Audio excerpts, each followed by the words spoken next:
Mga kabelat ko, ito na naman yung next project natin. Since nasira po yung outlet natin at ayaw na pong gumana yung ibang part ng saksakan, so meron po siyang technical problem regarding dun sa mismong outlet. So ayan mga kabelat ko, dahil nagkaroon po siya ng binabahayan po kasi siya ng langgam. So usually sa mga ganitong outlet, nasisira talaga. So ayan mga kabelat ko, tinesting ko po siya. So ayaw po niyang wala po siyang power yung kabilang side. So meaning to say, hindi po talaga gagana yung ating outlet. Yung the rest, isang saksakan sa pinakababa is gumagana po siya.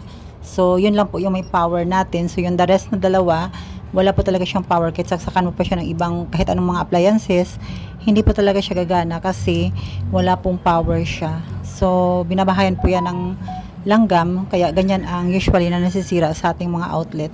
Kaya mga kabelat ko, lagi nating obserbahan at saka alisin talaga yung mga langgam na minsan nakikita natin sa outlet natin, dinadalhan nila ng buhangin. Actually, puno po yan ng buhangin. So, ayan mga kabelat ko, tinanggal ko po siya.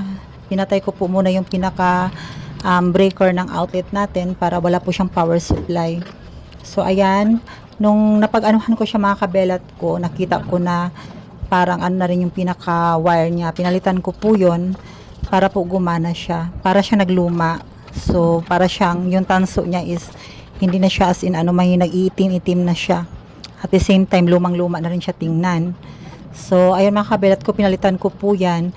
Nawala po yung video ko regarding sa pagpalit ko po ng mga wire. Yung nagkukunik ng wiring. Kasi parang series kasi yung ilalim niyan eh. From the main wire, i-series mo siya dun sa 3 outlet. So, para may power supply yung lahat ng outlet.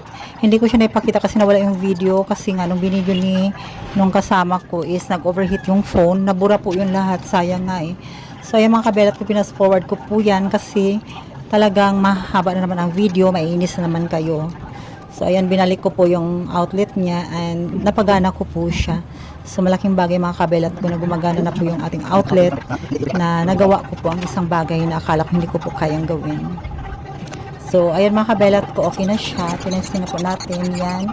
Meron na po siyang supply. Gumana na po yung ating tester. So, meaning to say, may power supply na po siya kahit isaksak na natin yung kahit anong klaseng appliances. Gagana na po siya. So, yun lang po, lamang po mga kabelat ko. So, kung maliit lang naman na bagay na kaya naman natin gawin po natin ng abot ng ating makakaya, yung talagang walang magiging problema. So, yan mga kabelat ko, gumagana na po yung ating mga appliances na sinaksak ko po dyan.